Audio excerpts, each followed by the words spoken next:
Before we get into anything here, please, please, please do not skip this. Thomas, don't even put the intro in front of this. We got to get this the full attention. We are having a Fantasy Flock Network meetup. We had the first one in Austin, Texas last summer. Well, we are going to get another one going this year in Tampa, Florida on January 15th. And please save the date. It's going to be a Saturday around 3 p.m.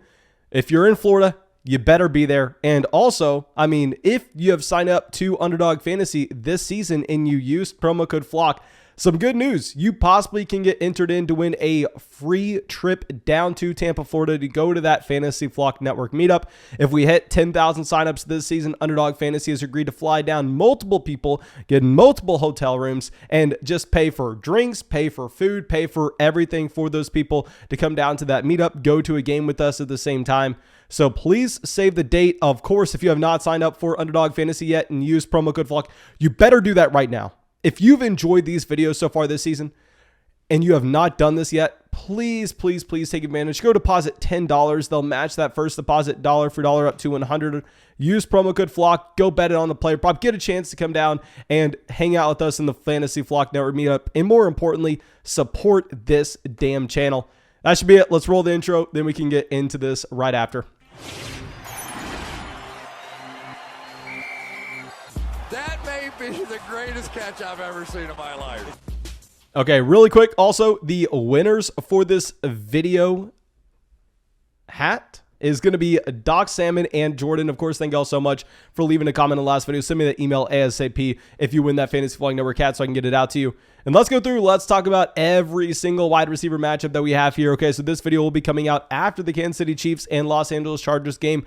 My predictions for the game, massive game from Hill, massive game from Keenan Allen, big game from Kelsey, a bounce back game here. Mike Williams, I don't want to put myself out on the line with that. Let's get out to our next game, the Raiders and the Cleveland Browns. Well, right now the Las Vegas Raiders are currently favored by 1.5. Not supposed to be a high scoring game here. Obviously, you got COVID messing up a lot of things. Baker Mayfield not going to play this game. Who the hell cares? Baker Mayfield's not going to play, to be completely honest.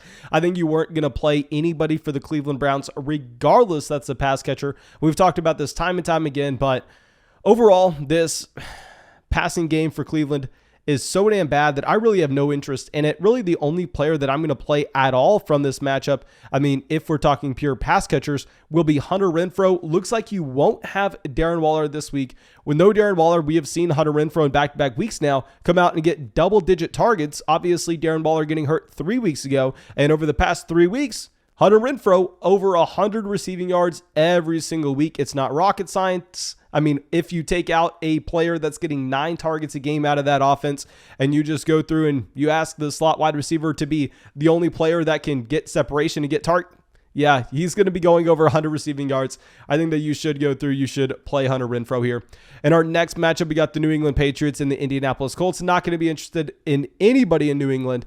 Now, with Indianapolis, it's tough because obviously the New England Patriots have one of, if not the best defenses in the NFL. Specifically, their pass defense is fantastic. Arguably the best defensive back in the NFL at the moment as well.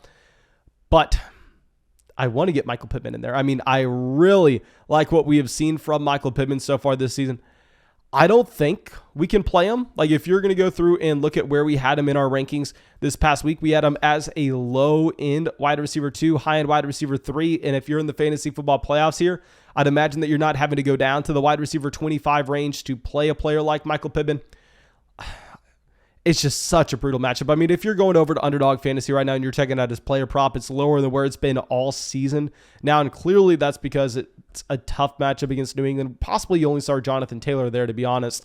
Then our next game, we got the Buffalo Bills and the Carolina Panthers, where right now Buffalo is favored by 11 points. Now, DJ Moore is not fully healthy. DJ Moore has been limited in back-to-back practices, but I'm not going to be starting either DJ Moore or Robbie Anderson. Robbie Anderson had a great week this past week, but right now, if you're looking at Las Vegas projections, they're projecting this Carolina Panthers offense to be a bottom 5 offense this week that I think we have to go through. You're most likely just going to have to avoid this where you can. If you're also looking at the fact that they have Cam Newton at quarterback, it's not necessarily like this is going to be an offense that you expect to have the passing volume there anyway. So I'd be completely fine benching everybody in Carolina. And on the side of Buffalo, you're playing Stephon Diggs. Obviously, that goes without being said.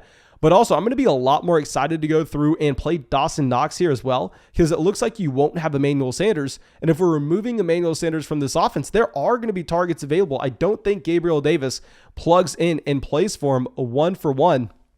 So I think you play Dawson Knox, you play Stephon Diggs, and you could consider going through and playing Jamison Crowder as well. And now our next game that we are going to be looking at here will be the New York Jets and the Miami Dolphins, where sadly Jalen Waddle was just put on the COVID list. Obviously, you have a couple different players on the COVID list right now for Miami. Now, what's surprising to see is they moved that line down from, I believe Miami was favored by 10.5 points, where now they're favored by 9.5. Regardless, they should be able to effectively move the ball down the field. Looks like Devontae Parker is a lock. You have to play Devontae Parker this week, knowing that Miami should have no issue scoring points against the New York Jets defense. And, I mean, you have no Will Fuller. You have no Jalen Waddle. So play both Devontae Parker and Mike Gesicki here. And in the case of the New York Jets, yeah, I know you don't have Elijah Moore. You don't have Corey Davis either. But just like we said a week ago, it's a stretch to play Jamison Crowder. Don't play him. He's not necessarily the wide receiver with the upside, especially not in this offense either. Now, our next game we got Washington going and playing at Philadelphia. Well, right now we got some COVID situations going on with Washington as well. This moved the line from Philadelphia being favored by 7 points to where now Philly's favored by 9.5. Now, Terry McLaurin did practice today, but based on how I think we should be worried about this offense in general, I was at first operating under the assumption that Terry McLaurin would be a wide receiver that was not playing. Even if he's active, I don't think you can play him against the Philadelphia Eagles. The Washington football team should have a very difficult time moving the ball down the field effectively here. And Terry McLaurin's been straight up bad over the past 5 weeks. I think you ignore Terry McLaurin. Going over to Devontae Smith, I would be fine to play Smith here in this matchup against Washington. I know Washington's defense had a strong game against the Dallas Cowboys this past week, but Smith, I mean, he looks like he should be able to take that bounce back step. Right now, it looks like the quarterback's going to be Jalen Hurts. Of course, from a passing game standpoint, you probably prefer Gardner Minshew. And from the tight end stand of things, go through, play Dallas Goedert everywhere you can. Now let's go to our next game. We got the Arizona Cardinals and the Detroit Lions, where Arizona right now is favored by 12.5 points. And with the wide receivers here, there is a conversation to be had. I know a lot of people want to go through and they want to be bumping up Christian Kirk now that you don't have DeAndre Hopkins here rest of season. I actually think the player you may need to bump up is going to be AJ Green. Not because AJ Green had over 100 receiving yards this past week, but because he's the guy that plays on the outside. AJ Green plays on the outside where you don't have DeAndre Hopkins in this offense. He should see that step up. Right now, Vegas has the Arizona Cardinals as the highest scoring team this week. So I think both AJ Green and Christian Kirk are in consideration here. My guy actually may be AJ Green over Christian Kirk. And then going over to the Detroit side of things, I think you play Amaro St. Brown. We said this past week. I mean, we were going through and we were playing Amaro St. Brown a week ago. The reason for that was a couple of reasons. A, obviously, there are just no good receivers there to begin with. But B, a big thing is you go through and you remove TJ Hawkinson from this offense and you remove DeAndre Swift from this offense. They have to force targets his direction. Over the past 2 weeks, Amaro St. Brown, 24.8 fantasy points and 15.3, getting 12 targets back-to-back weeks here. I think he's a wide receiver. I don't want to call him a league winner or anything, but I mean, I have a lot of teams in that underdog best ball tournament, that big dog tournament, 100,000 to top. Let's get that going. But nonetheless, we have a lot of teams with Amaro St. Brown. Very excited to see what he can do at the end of the season, just based off of the volume he has to get. Obviously, it's a pretty damn tough matchup. Now, our next game, we got the Dallas Cowboys and the New York Giants. Right now, Dallas is favored by 11 points. For New York, can't play anybody. Don't care what the hell the situation is. I mean, especially if Jake Fromm's going to be the quarterback here, there's just no reason to go through and even consider playing a New York Giant wide receiver. Now, in the case of Dallas, I think you go through, you play CeeDee Lamb, you play Amari Cooper. I'm expecting that CeeDee Lamb has the bigger game. I mean, we've had CeeDee Lamb ranked higher pretty much over the past 2 months now. With CeeDee Lamb this past week, yes. I mean, the production wasn't necessarily there. It was a tough game overall against Washington. But he had double-digit targets. He had 10 targets in this offense. So I know Amari Cooper outproduced him this past week, but I'm going to be betting on CeeDee Lamb over Amari. And then our next game, we got the Tennessee Titans and the Pittsburgh Steelers. Deontay Johnson, he's the top 10 wide receiver locked in.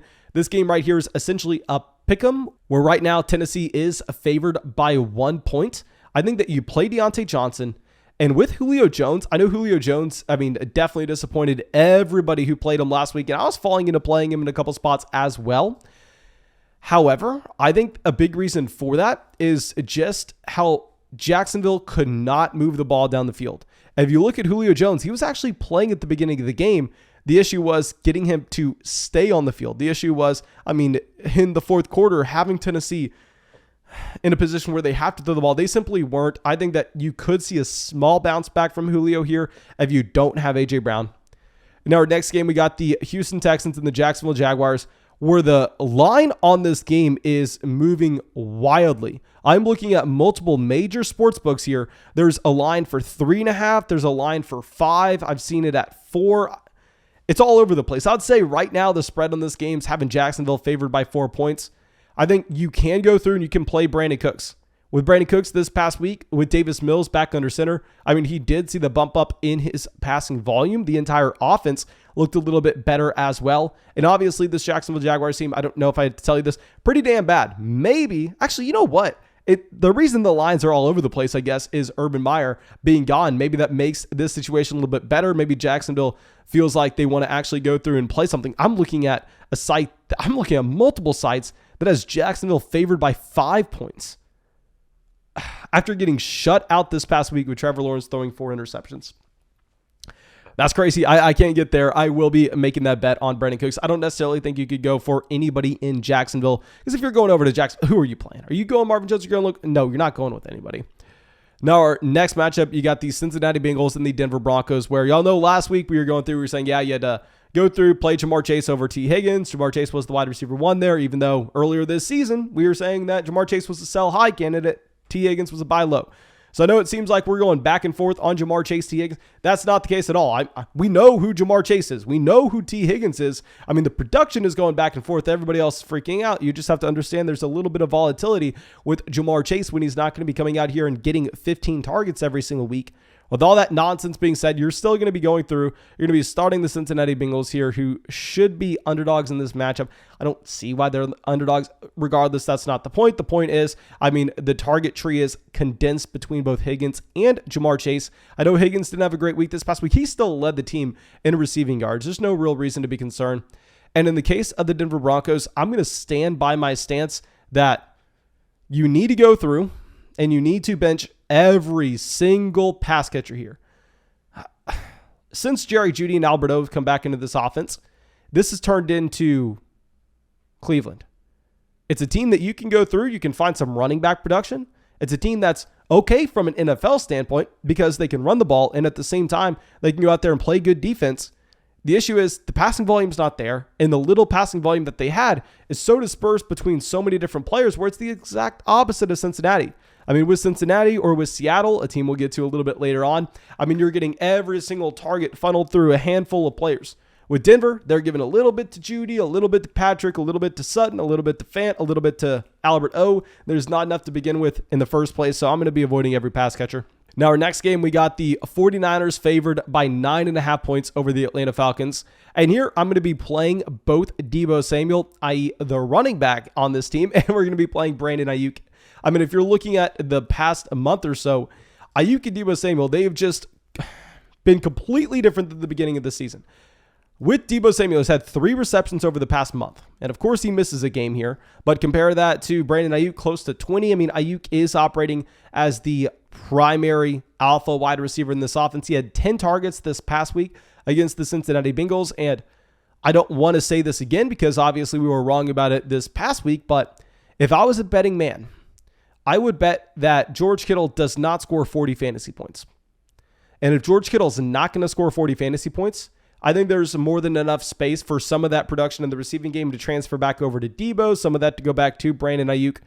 So yeah, I'm going to be fine betting on Ayuk now that we've seen the target volume consistently here with him. And yeah, with Deebo Samuel, I know that he is not getting used as a receiver. To be honest, it doesn't really matter whenever he's coming out and he's getting the touchdown upside. And obviously, it's a really good matchup against Atlanta. Now with the Atlanta Falcons, Kyle Pitts had less snaps this past week than Hayden Hurst. And of course, you still prefer Kyle Pitts over Hayden Hurst. Kyle Pitts is going to be coming out. He's going to be the guy drawing targets at a high rate, where Hayden Hurst is going to be blocking a little bit more. But with that being said, I still think that we should be going through and we should be benching Kyle Pitts. I feel like a fool because coming into the season, we were like, Kyle Pitts is a bust, don't draft him, blah, blah, blah. Then we bought into it. As soon as you had Calvin Ridley stepping away from this offense, I thought Kyle Pitts was going to prove us wrong and become that elite level player. So we were saying, oh yeah, no, Kyle Pitts, he's good to go. Well, I guess that was a little premature, I guess. It doesn't matter how many targets are available in Atlanta. Should not bet on a rookie tight end. Now, our next matchup, we got the Green Bay Packers and the Baltimore Ravens, where right now, reports are saying Lamar is a game time decision. Lamar's going to play.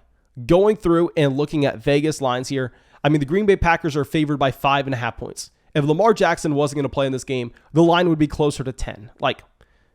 I think the expectation should be Lamar plays. Lamar is going to be a little bit limited with his mobility, which of course, Lamar Jackson's not Matthew Stafford. Matthew Stafford has an ankle injury. It's like, all right, well, whatever. Is he playing? If he's playing, yeah, you go through, play Cooper Kupp. Well, Lamar Jackson's going to be limited here. I think that could potentially cap the overall offense, where now Hollywood Brown, Rashad Bateman are both a little less appealing. I told some people to start Rashad Bateman in the live stream earlier this week, and the reason for that is we thought Sammy Watkins wasn't going to be playing, and if you looked at how his role changed with no Sammy Watkins in this offense, Rashad Bateman looked like he was having the breakout. Well, we just got word that looked like Sammy Watkins was at practice today. So if Sammy Watkins is at practice, maybe this is a situation where we should be going through and benching both Hollywood Brown and and Rashad Bateman. I'd be more inclined to play Hollywood. Just a little bit worried that this offense has a hard time moving the ball down the field. And obviously, the Packers have the speed in their defensive backcourt to go through and match with Hollywood. You do play Mark Andrews. Mark Andrews has been an elite level tight end pretty much all season. Now you're playing Andrews. Now, in the case of Green Bay, you play Devontae Adams. And as we say time and time again, I don't know why so many people every single week come out and ask if they should play Marquez Valdes-Scantling, MVS. Trust me, I understand it. Yes, he is a player that has a very high ceiling on a week-to-week basis. You could see MVS coming out and popping off for 40 points any given week. That's in the range of outcomes. But Marquez Valdes-Scantling, as we've said a million times before, is the field-stretching wide receiver on this offense. He makes life a lot easier for Aaron Rodgers, for Devontae Adams, for Aaron Jones. But he himself is not going to be a target hog. He's going to be very volatile, regardless of the matchup, in my opinion, especially in the fantasy football playoffs. You cannot play Marquez Valdes-Scantling. And now our next game, we got the Seattle Seahawks and the Rams. Looks like this is going to be a very interesting situation. Last I saw, it looks like Odell Beckham Jr. and Tyler Lockett are both going to be out this week. So I don't know if I need to tell you this, but let's go through, fire up DK Metcalf. Now, I know with DK Metcalf, he's going to draw a tough defensive matchup, presumably with Jalen Ramsey. Now, with that being said, he is going to account for so many targets this week. Seattle, this is one of those offenses that funnels things through two wide receivers and two wide receivers alone. One of the most concentrated offenses in the NFL. Going back to what we had earlier this season, I believe the number was you had Geno Smith like 195 passing yards, and Tyler Lockett and DK Metcalf combined for like 185 of those. DK Metcalf's going to be a target hog here. I know it's a tough matchup. I know he has been very bad as of late, but DK Metcalf is a high-end wide receiver too, at the minimum. You go through, you have to play DK Metcalf. You're also going to go through, you're going to play Cooper Kupp. Don't need to tell you that. You're going to play Van Jefferson though. Taking away Odell Beckham Jr. in this offense, Van Jefferson is also going to see a massive bump up in his own targets, and Higbee is in slight consideration here. I think you could consider Tyler Higbee. I have him in a couple of those best ball tournaments as we were discussing, really hoping we get a spike. Now, our next matchup, we got the New Orleans Saints and the Tampa Bay Buccaneers. You play Godwin, you play Gronk, you play Evans. Don't need to talk about it. Going over to New Orleans, you don't play anybody. I think that you're just going to get this offense concentrated between the combination of Taysom Hill and Alvin Kamara, where it's not really in consideration to go through and play any of the receivers. And lastly, for the Minnesota Vikings and the Chicago Bears, don't play anybody for Chicago. This offense this past week really showed us that they can go out there, they can put up points, but even if they're putting up points, it's not like Darnell Mooney and Allen Robinson are guaranteed. And then going over to Minnesota, Justin Jefferson, a top 3 wide receiver. However, we need to discuss KJ Osborne because you are looking like you're not going to have Adam Thielen in this game. And with no Adam Thielen, I get it. KJ Osborne is appealing. He was great last Thursday night. I would be a little hesitant to go in there and jam in Osborne. I'd be a little more excited about bumping up Tyler Conklin instead of my own rankings. And of course, thank you all so much for being a part of the flock and supporting the channel. If you have not done so already, go down there, drop a like on the video, subscribe, leave a comment, let me know how stupid I am. And that should be it. Make sure you go sign up for Underdog Fantasy, use promo code FLOCK, check out those player props. That's all I got for you. Thank you. Hope you have a great day. Hope we see you out with the live stream tonight.